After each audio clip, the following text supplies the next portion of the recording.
I don't need their business, but I like to help people, and I wear my heart on my sleeves when we're doing that. And as we go through the process, if we're focused on you, the candidate, that's the guardrails that keep us getting to the right place at the end.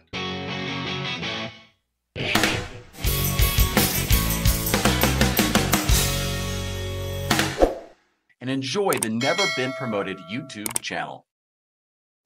Hey, welcome to the Never Been Promoted podcast YouTube channel. We're going to do a special episode today on buying a franchise. So first and foremost, franchising is a really good path to get into entrepreneurship. It is one that a lot of people look at, but I want you to be cautious. There are a lot of less than, honest people who are in the business. There are plenty that are, but there is a lot of nonsense that goes on. And I have a special guest today of David Greenberg. He is truly the GOAT of franchising. And I met him the way that you're supposed to, which is when I did research and I was trying to find the best in class people to meet to understand of what I should do for franchising. So if you're getting calls, hey, buy a franchise, or you're getting a bunch of unsolicited DMs, and you've never met the person, and you check them out and they don't seem like they have all the information, which pull the horses back and find a really good person. But I'm going to introduce somebody to you with David, and we're going to go through the 6 steps today to buying a franchise. So David, thank you so much for agreeing to come on here and walk us through the 6 steps you need to go do when you're considering buying a franchise. Absolutely, Thomas. So happy to be here.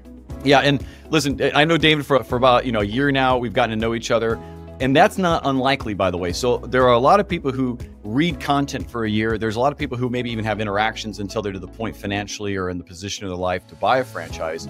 David and I have gotten to know each other because I love the guy, I trust him. And so he's here is someone I absolutely trust.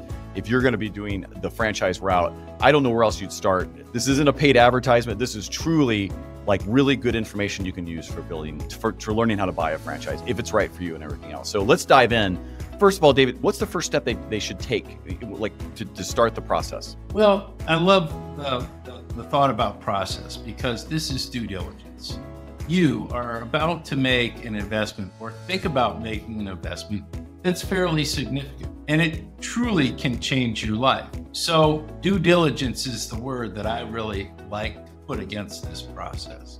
And you asked me what the first step is. The first step for anyone that works with me is their due diligence. I do not call anyone to see if they're interested in becoming a franchisee. They call me after they've done their due diligence about me, Dave Greenberg, about Empower Franchisee, my business, and understand what I can actually do to help them. But most importantly, in their due diligence and finding me, they've already established trust. Well, that's right. So, people get called for all kinds of things, right? Explain to me why that's a negative, because some people will be like, what's the big deal?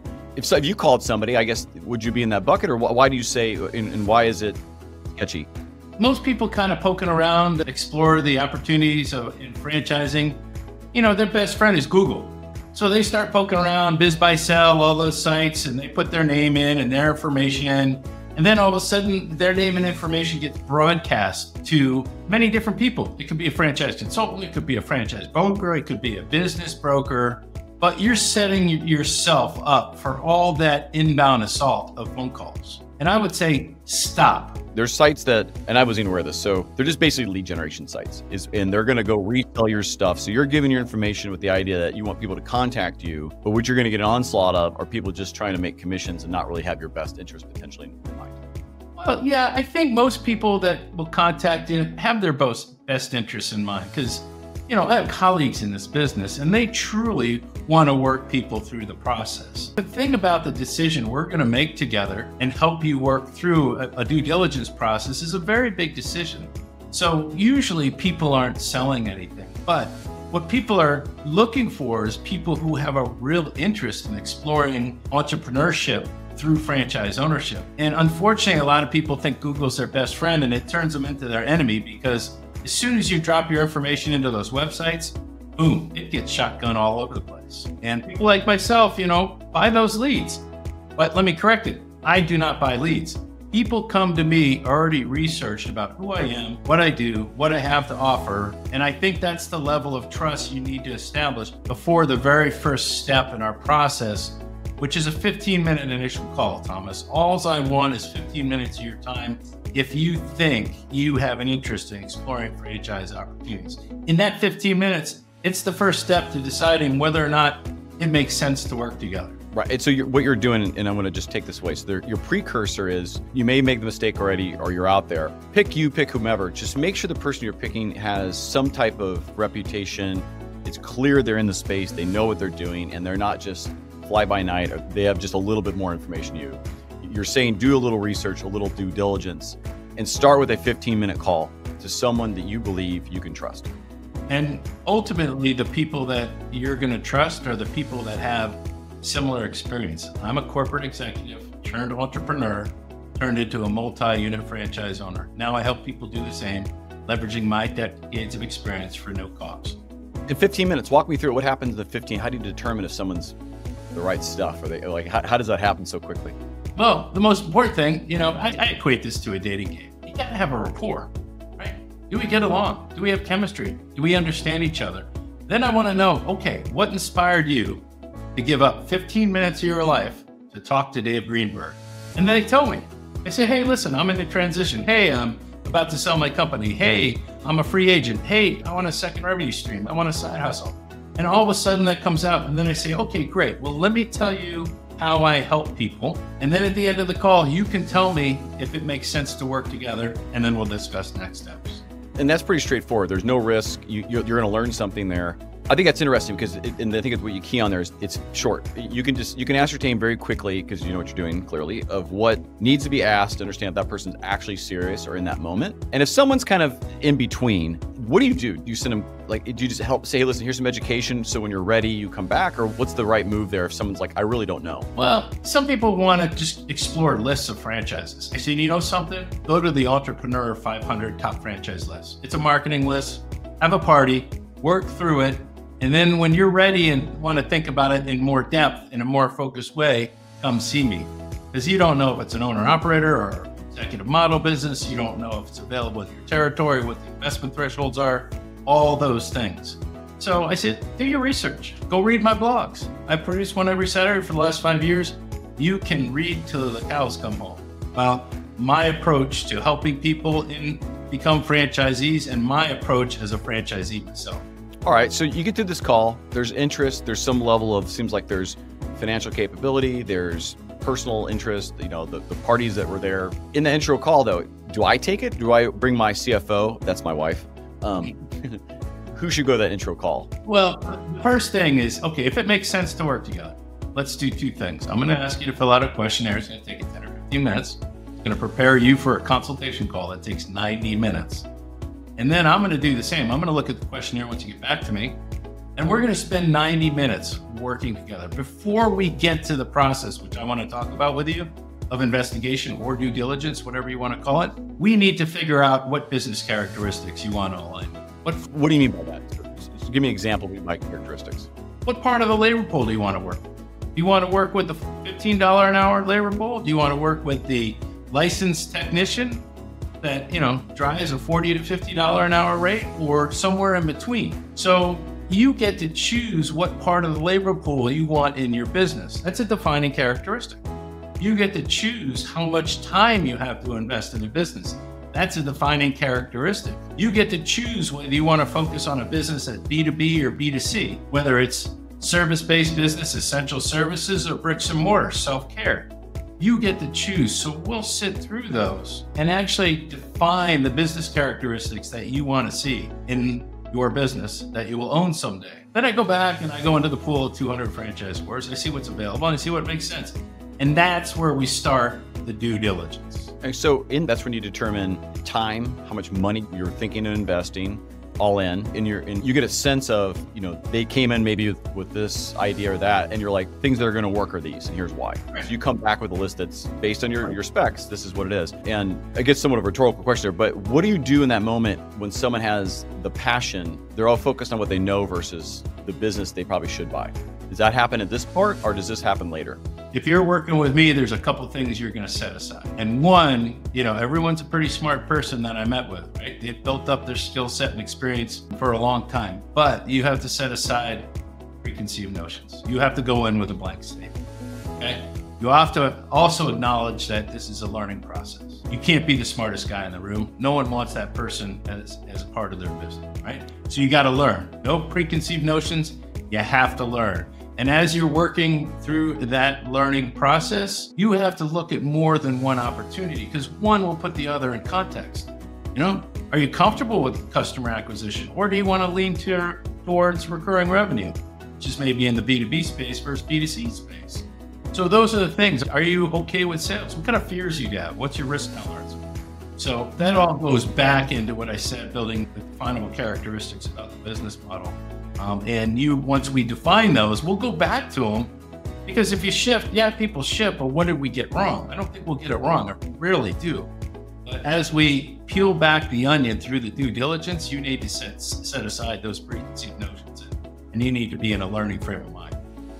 Do you find it, just before we get to kind of the due diligence piece, just you have to have open cup, and I get the smartest, but do you find that the most successful franchisees have an experience in the market they pick, or is it usually the ones that have come out and said, I'm just going to follow this playbook, and at the end of the day, like, because this might help someone set the framework of, you want to be successful, typically it's not something you know, or it is. So industry experience, not required, okay? You have to be a good person. You have to be able to lead teams and manage people. You have to be able to interact with customers or hire someone to do that. So you need that skill set that you typically built up as a leader or a manager or executive or whatever, a CEO of the family. You need to take that skill set and apply it. And that's what we'll work towards, as opposed to being an expert in the industry. I'm from the car business. I'm in the beauty and wellness space, go figure. The other thing I want to say about, as you go to this process, you don't have to think what they've already thought out, all right? It's a proven business concept. So don't overthink it. Understand it and execute it and believe in it. And one thing, don't follow your passion, because that's where you're going to pour money down the drain. All right, that's great. So let's move forward to the due diligence. So you've established there's some level in this 15-minute and then a follow-up. Let's get into the weeds a bit. Is this point where you come in, there's like 4 or 5 that you go over that they've said, hey, I'd like to talk about this one and this one, and in that meeting, and then now you're into a new due diligence? Is that generally how that works? Yeah. After my consultation call, I go back and do some work. Probably, within less than a week, I'll come back and say, I want 40 minutes of your time. In that 40 minutes at a time, I'm going to bring 3 or 4 opportunities that are available in the market that are a really good fit, and then we'll start the due diligence process. All right. So you ask the questions, you guide them through, these are interesting, but it's also, that might not be it. You might go through 3 or 4 and they're like, I don't really want any of those for these reasons. You go back to the pool and nothing may be available. So you may return back at some point and say, hey, a new one came up. Let's take a look at this one because it fits your piece. Is that a fair possible route? Rarely regroup with someone, because that means we really missed the mark. Someone in the process somewhere was not truthful. Not with malintent. It just, something didn't work and it was broken for some reason. I want to figure out why it was broken and why we didn't get a match. Is one of those reasons I can't see myself in the beauty wellness? I can't tell people that I own a nail salon or something. Like, is that part of the reason where people now backtrack based on? I'll ask people during the process, are you okay with dirty jobs? Does the brand matter? So we'll dig that out. And, I will bring up some examples generic to talk that through. A lot of people say, well, it needs to resonate with me. And I say, okay, well, what needs to resonate with you? You told me that you wanted to get a good return on your investment and do something for the community. You didn't tell me that you didn't want to be in the beauty and wellness space. Right. And that's great, because I could see myself going, oh, I got to say I own that. So that's good to know before you do all the work. I flesh that out very hard, because I think it's good time is the one thing we don't get back. So let's be efficient. Let's be really transparent. Let's work through this process together and get it right up front. Okay, so that's your kind of step 1, introductory. There's a series of progressive calls that you're learning more, everyone's learning more, everyone's getting closer to what we're going to look at next in the second step, where the due diligence begins. You've selected what, 1, 2 things you might want to look at this next step, or what's usually the? Let's dive into the franchise investigation process, what I also call your due diligence. It's a blind date. I'm going to bring 3 or 4 concepts to you. You're going to set up an intro call, and you're going to get to know these people. Why? Because franchises are awarded, not bought. Oh, so you're doing an intro call not with you. You've already established there's interest. You're actually going to meet with the franchisor, is that right, or Eve? I introduce them to the franchise development director. people who are actually going to award it to you, they like you and you like them? They're going to work through the process with you, presenting their franchise opportunity. And there's going to be 3 or 4 franchise development directors. You're going to need 3 to 5 time hours during the week, during normal business hours. If you can't take calls during normal business hours, just stop the process because you won't be able to manage the business that way.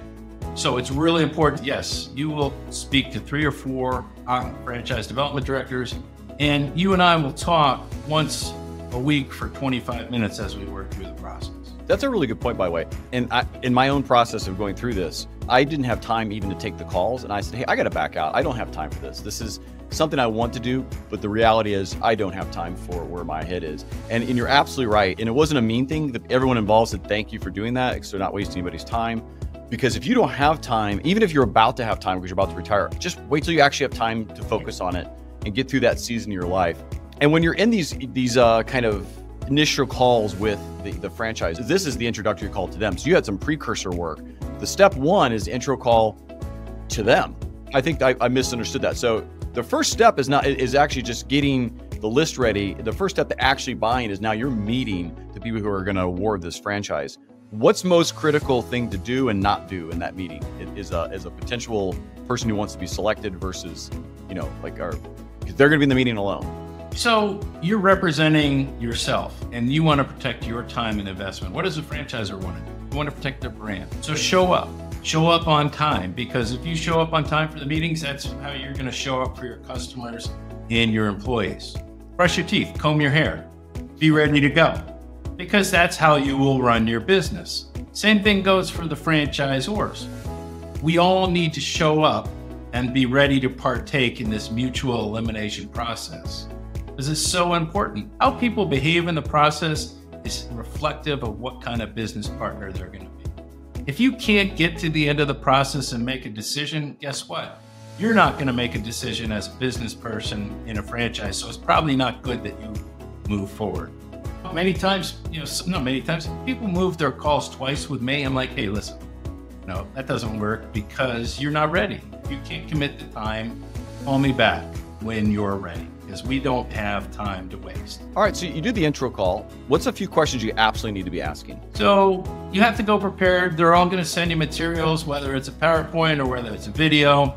Have a few questions. People always formulate questions when I make the initial introductions of the concept to them, and I always tell them to write down those questions, because that's what you want to ask the franchise development director as you start to work through the process on the intro call.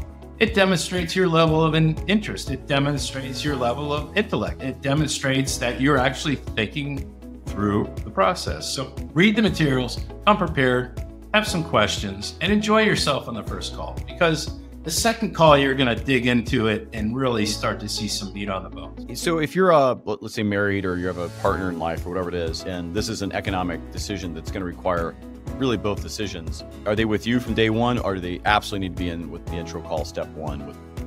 Where does the other person who doesn't want to maybe go through the weeds with it but needs to? Well, it's real important. You got to bring your partner along. There's always a brake and a gas pedal in a relationship, and they both need to work together. Okay, but some parts are maybe different. I like it when a spouse and the candidate can work through the process together every step of the way. That's ideal. If there's time constraints, the spouse or the partner needs to be on the introduction calls so they understand firsthand what concept they're talking about. Then they need to, most importantly, be in validation calls, which is later on the process when you're actually speaking to other franchisees. Because if you're a candidate, no matter what you're doing with your spouse, things get lost in translation. So let's break that lost in translation process, get them into the process either full-time or at key elements as you work through it. All right, so you get through the intro call. What happens next? What's the next step?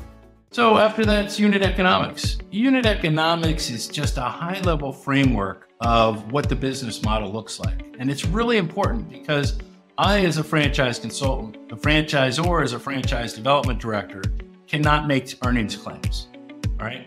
So you are gonna be shown information that comes out of the franchise disclosure document. And that's what you have to work with, and that's what you will understand as an introduction to the business from a high-level business model standpoint. And after you get through unit economics, you and I, again, will be getting together for second time. And if we've looked at 3 or 4, one puts the other in context, we'll stack them up 1 through 4. We might peel one off, so we're only looking at 2 or 3.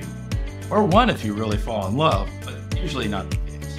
On the unit economics, my assumption is, or at least what people I think would assume, that the people trying to award you a franchise are also putting their best foot forward.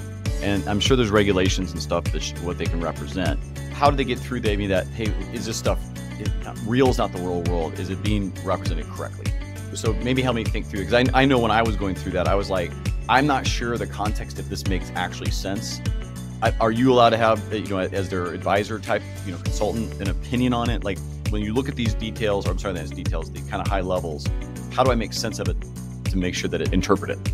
So as a franchise consultant, I cannot comment on your business model at all, or I cannot comment on the financials. As you go through the franchise disclosure document, which is the third step in the process, you'll really focus in on item 7, which gives the overall investment experience of a set number of franchisees.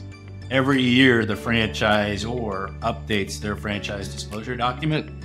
It's regulated by the Federal Trade Commission. It has to be filled with truth. Sometimes it expands as you get more franchisees and more experience. But the most important thing is when you get in there following the unit economics discussion, you will start to peel back the onion on the overall investment. And it will be defined in item 7. So now you say, okay, 1 location, 1 territory, I get it. Overall investment includes these line items and equates to about this much. And then you'll get it. And that's in step 3. And then the other thing on item 19 in the franchise disclosure document, that gives the overall performance of the business from a franchisee perspective. Now, they all have different levels of information in there because they're all at different levels of the maturity of development in their cycle of being a franchise. Some might have 10, some might have 110. But as you work through that unit economics into the franchise disclosure document, you're doing your due diligence on understanding what the business model will look like, and you'll actually build your own pro forma so you can understand what the investment is going to be and what you think performance of the business is going to be. Top line revenue, cost of goods sold, labor rates, ramp to an ongoing year, all those things you start to pull together so you formulate your own financials and believe in this. So in step 3, which is the financial disclosure document, I think it's FDD, they call it franchise disclosure document. Right. That's when you're going to review that. And summarize section 7 and 19 are 2 very key ones. There's 200 pages of terms and conditions.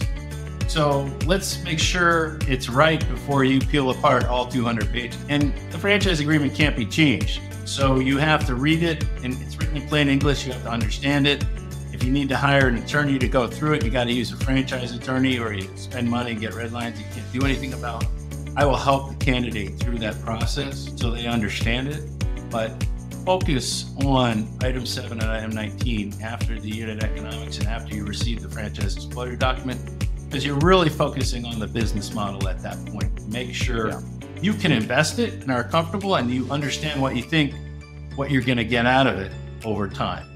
So the FDD is interesting. So it is standard every year that it's going to get updated. Is that based on their own fiscal or more calendar year type of thing? It's typically in March and April, and it varies by franchisor. They have some windows that they can work with. So it's based on their timing, and they do it across all states that they are participating. Got it. Does it make sense then to hold off buying an established franchise or moving forward till after the one's updated in April? Do you see that where you're like kind of pause in Q1 and they're waiting for the new stuff to come out? Or is there a strategy you should use with that if I know it's going to be updated at the end of a certain period? It depends. It depends where you are in the process, where you're in the cycle, what level of confidence you have in your due diligence. Sometimes they're effectively and there's some meaningful change, sometimes there's not. So it all depends. You will work with your franchise development director if you start to cross that path as to whether you should move forward before or after the new FDD is disclosed and approved. I tend to think people in those positions are doing the best interest, but are there any red flags that you should look for if, people pushing you to go before? Is there anything that comes out that you should be aware of? Like, I'm always looking for the gotchas. I know there's paranoid. I'm just trying to get my paranoid hat on. What's hey, if this happens, pull back. Well, it's interesting. We vet and select the people that we work with very closely. So in our portfolio, if you find someone selling your franchise, call me right away because we got to talk about that. That's not what we're after. We're not selling the franchise. We're working to find the right fit because the brand wants to fit. Franchisee wants to fit. So that's the most important thing. The only thing that kind of misunderstood is if they're sharing with you when the FDD is going to be renewed, they're not doing it from a sales pressure tactic. They're just making sure you understand so you can make the best decision for yourself. And usually through conversations with them. But I think you're speaking to something too. The people that are awarding franchises that you're going to connect your people you're consulting on, you've gotten to know them over years. And you've seen success with these individuals or groups or whatever it'll be. So you're going in with confidence that I'm not, because your personal brand's on the rep line as well. So that's where having someone in the industry who really knows, there's a big value, because you're about to, the next step's called validation. We're going to get into that. But to get the trust built, if you don't have that relationship, it'll come out that maybe you don't know as well as you think you do or something else. So I think that's where I think some of the value adds of being experienced, a thought leader in the space kind of sings, because that's a scary, like tons of information part. And if you got the right guide and coach, you can kind of get through it. Absolutely. But it's the most exciting part of the process. And if you have a spouse that's joining you on this journey, you need to make sure they're included in it, because it starts with group calls where you're listening to franchisees existing in the business speak to potential franchisees known as candidates. The franchisor can't lead you to specific franchisees because they need to share them all. You know, there's average, there's above average, and they're below average people. That's why it's the law of averages. So sometimes on a validation call, you might find someone that's average. Sometimes you might find someone that's at the top of their game, someone that's at the bottom of the game. You need to see all those things so you can understand who you're going to be. You know, everyone thinks you're above average person, but wait a minute, discover what makes that above average person. Validate the assumptions in your business plan. Understand their go-to-market strategy. Make sure you have the cost per customer acquisition right so you can plan your marketing budgets and you really understand what's going in. So validation is really an exciting piece of it. You'll make friends along the way, because once you get through group validations, if you're really doing well in the process, you'll get invited to maybe do some one-on-ones. It doesn't go to everyone because we can't weigh down our franchisees with validation calls. They've got to be organized, or else that's all they'd be doing and not running the business. So, you know, if you get some one-on-one validation calls, that's a kind of a nice thing. You've actually been elevated based on your level of interest and their level of interest in you. So take those and then work through to the final point, which is making your way towards a discovery day or a confirmation day or a team day. They're all the same thing and called the same thing. But you have to be invited to that. You can't just say, I want to go.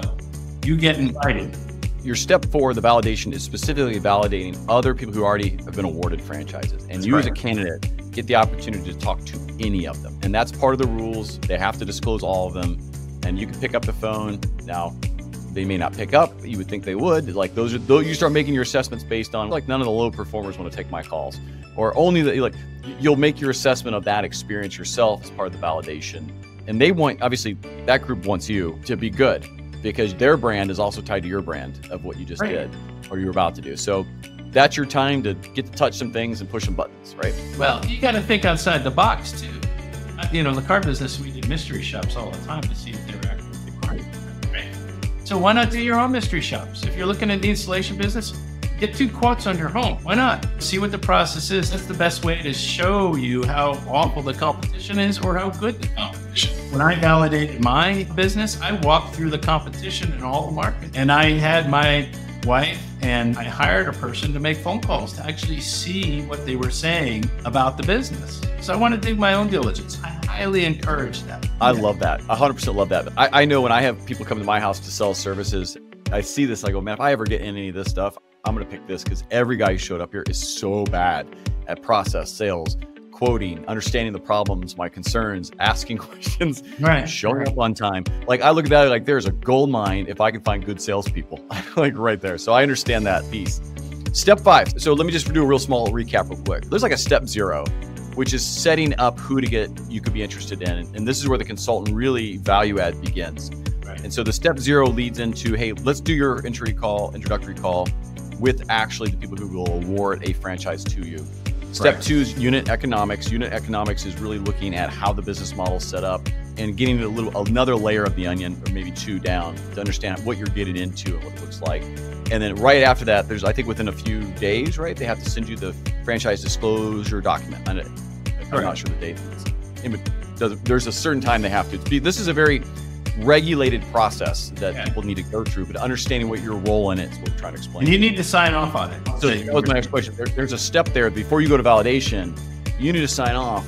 But there's also a part after step 3 where they can say, hey, we're not interested. We're not going to share our names with it. So you could get kicked out. You have to understand why if that happens. You may deselect yourself or self-down. Other people might we really like them. We'd love to give them some names. That's step 4 validation. Now we're, get creative, get in the middle of it. And now step 5. Discovery day. So discovery day, I never got to discovery day, but tell me about this discovery day, what that really means, because you're down to 1 at this point. So, if it was a blind date in the beginning, you're going to meet the parents in discovery. Oh, wow. Okay. That's a good analogy. Yeah. I like that. So, you're going to get dressed up. You're going to have a little happy hour, get to know each other. You're going to go spend 4 or 5 hours the next day together. You're going to meet the operations team. You're going to meet probably the founders of the company, the president of the company. Some of them are done virtually, but most of them are done in place. So you're going to go see the facilities. You might do a location tour. All that takes place. But the most important thing is you're okay, before you've gone to Discovery Day, you've done all this stuff to get prepared, right? Now you're 90% plus, yes, I'm in. And it's going to be an in-out decision for them and you. Right? And you, okay, great. I think I could do this. This is right for me. And within 3 days after the Discovery Day, you're going to get a call set up. Are you leaning in or leaning out? Now, before that, they will have decided whether or not you're going to be awarded an opportunity to have that lean in, lean out call. And that's really important because you need to get awarded the opportunity to say yes, whether I'm in or out. If you say you're out, okay, it happens. If you say you're in, great. Then you receive your franchise agreements and your wiring instructions. And within 7 to 10 days, you are wiring funds and signing your agreements. And then you have an onboarding call. Welcome to the family. Let's start planning and opening your business. So that's step 6 is the, Discovery Day, by the way, one of them was really interesting. You actually flew up for a weekend to some cabin. I know I got invited. I was if you get to that point, there's hunting, there's fishing, there's trying nice sky, you're trapped in there. They're going to get to know you. You show up hungover the next day. You're getting, it was it sounded like fun. That sounds like a long interview, but that's Discovery Day. You exit that, whatever you have, you'll have your reservations. You'll love it. You'll have some more questions. And then you have the step 6, which is they award you the franchise or not. And so if you get to step 6, you're moving forward. All right, you maybe have cash on hand. Maybe you're I don't want to leverage all my cash. I'm going to go get a loan. Where do the financial pieces now start kicking in if you say yes? Or is it done before? I don't know. Well, way back in step 1, as I make introductions to the franchisor, I introduce you to a financing source. There are 2 companies in the business that lead in financing franchises. By this time, I understand what your balance sheet looks like. So we have talked a little bit about your ability to fund and make sure you're qualified to go through the process. Once you are qualified to go through the process, we'll make that introduction so you can develop a funding strategy. By the time you get to Discovery Day, you need to know how you're going to pay for the upfront fees and then how you're going to fund the total investment. You'll need to go with proof of funds and also a pre-approval for the loan if you're going SBA route, or a plan to roll your 401k, or a HELOC, or just fund it with cash. So that will all be done as part of the process before you go to Discovery. And I want to make that clear. So I think a lot of people think it's at the end. It's you don't even get to intro call until we can show that you're not going to waste anyone's time downstream. And there's lots of options, like you said, loan. There's ways you can create your own company, put your 401k, buy your own shares. And there's a lot of interesting, challenging ways, and there's a lot of risks and non-risks. And right. So you understand that prior to step 1. And not every franchise. So then there's onboarding, welcome kind of to the family, you said, and now you're off. Where's your role end on that then? Is it after they sign, you just keep in touch with them? Where does a consultant's role end in this process? Well, I don't think it ever ends, because I just had a call with Chris, my placement in Columbus. And we speak he sends me referrals all the time. And I love his referrals because they're qualified. They know what I'm getting into. A referral is the best compliment I could get. But more importantly, he had some questions about the business. Dave, I'm thinking of doing this. And the biggest thing I reminded him today was make sure you leverage your existing franchisees. They're a depth of knowledge that you don't have as a solopreneur without that network. So, if you got a problem, they've already thunk it out and really probably already solved it, and they can share with you how they did it. Or if you have a best practice, go back and tell someone so they can benefit like you are. So, I think to answer your question, the process doesn't stop. I like to check in with my franchisees every 3-4 months. I love to hear how they're doing, how they're celebrating their success, or if they're not celebrating their success, and figure out how we can help them. But that's not too many folks. If you know how to follow a playbook and you're a good business person and you're well capitalized, you should do well in your entrepreneurial pursuit through franchise. Yeah, and I think you just described, you're thinking of it as a partnership and people you get to know and you become friends with, if it's appropriate, not a transaction. So you're paid as part of that. You're commission based on a predetermined number with the people awarding franchises. That's correct. Yeah, I get my rewards from the franchisors for making a successful place. But for me, I love everyone in the process. I really enjoy my candidates. I become friends with them. I get to know them. They send me their friends. So that's a really important part for things. It's a big decision. And I like to celebrate their successes. I'll make this observation because I meet a lot of people, as you know, and other people I network a lot. And in this space specifically, when I know a successful person who wants the revenue, wants the commission, but I know they don't particularly need it to get to the next meal or make a mortgage payment. Why that matters is there are people that I know who have intentionally tried to push certain types of franchise because they gave them a higher percentage commission, versus the one that I knew would be a better pick when I was kind of early stage looking at some of these things. And I think an understanding, if you're with somebody's experience who's done this lots of times, there's a need met that they already have because they are experienced and they are doing great. So you don't have to be able to ever be compromised where some people sometimes are. And I hate to say that, but that actually happens.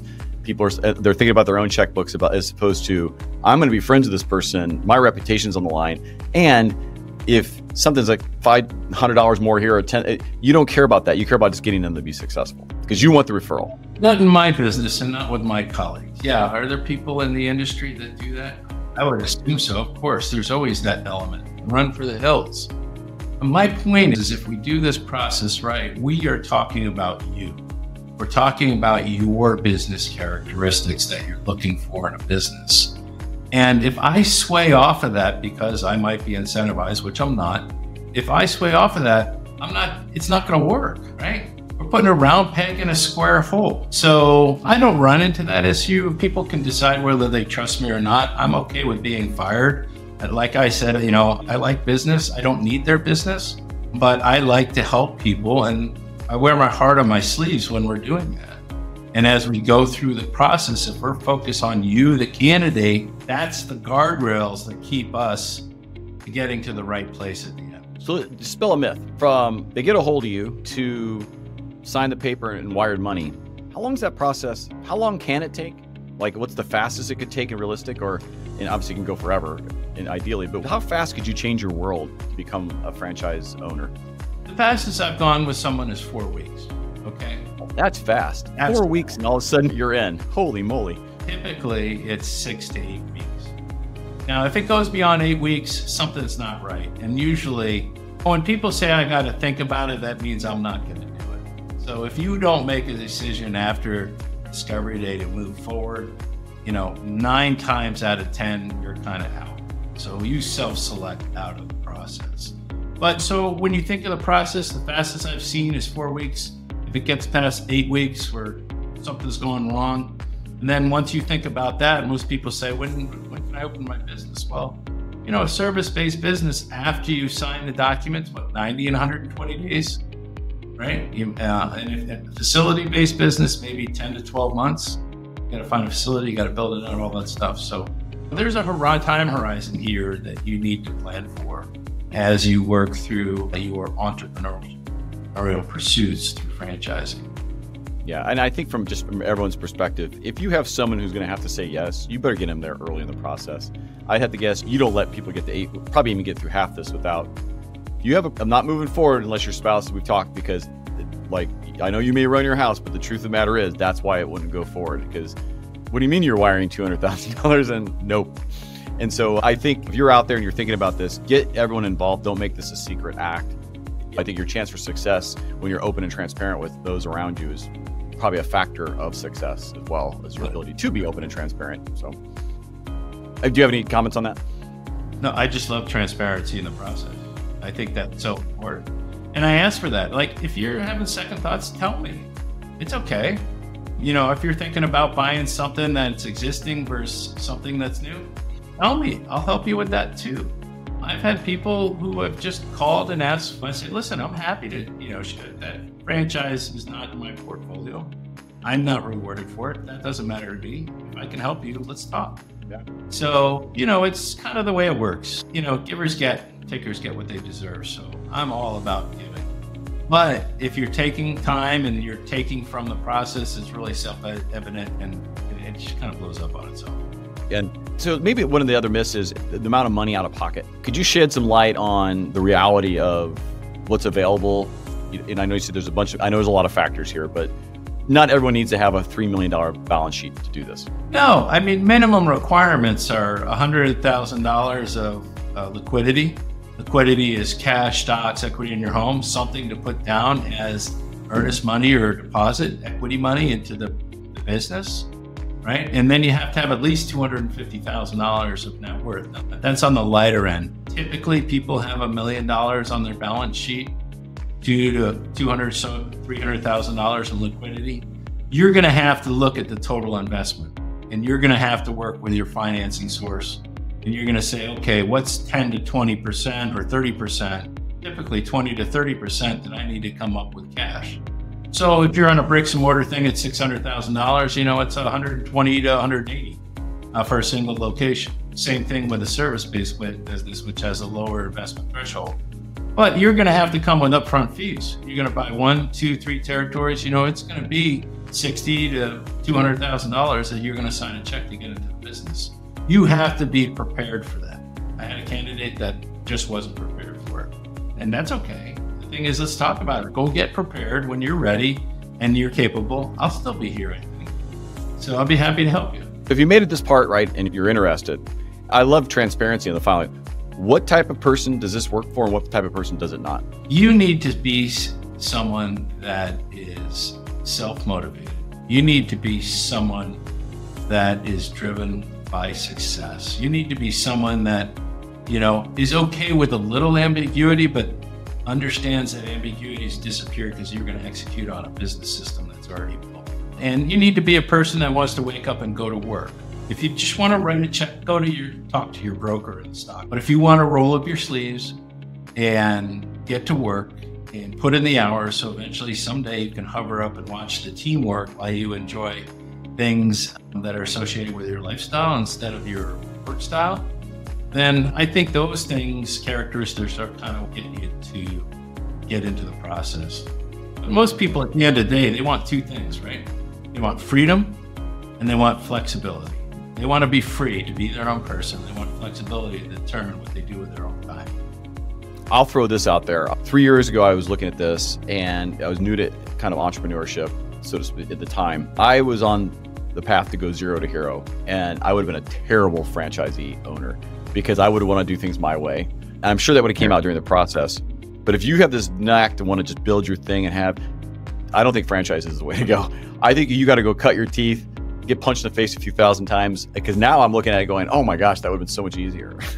because I've done it and I'm like, oh man, I wish someone would have just handed me a playbook and I would have had the wherewithal and just smarts to just follow it. I'd still be challenged following any playbook. But if you're like the person who doesn't like to follow rules, always wants to come up with your own thing, I'd say even if you can qualify, your chance of success would probably diminish as well. I absolutely agree with that. But what I would add to that is most people that come to me have been creating their playbook for their entire life for their company.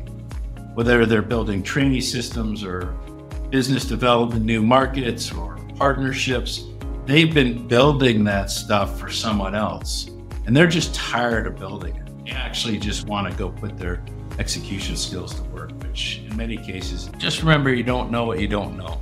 And you will often be surprised at where people can drive success, whether that's in giving to the community, building a team, giving your employees, or serving your customers in a way that's fulfilling. So you'd be really surprised. That's the big shout out for me. Because as you get through into this, you've done a lot for yourself to become successful in someone else's shoes. Now it's time to walk those miles in your own shoes and create your own success and create your own wealth. And you can do that through small business ownership, whether it's a franchise or not. David, thank you for taking me through this. So the 6 steps, it'll be in the show notes, how to get a hold of you. Where do you want someone to go if they want to get in touch with you? So it's real simple. Go to empoweredfranchisee.com, read to your heart's delight, and book a call with me.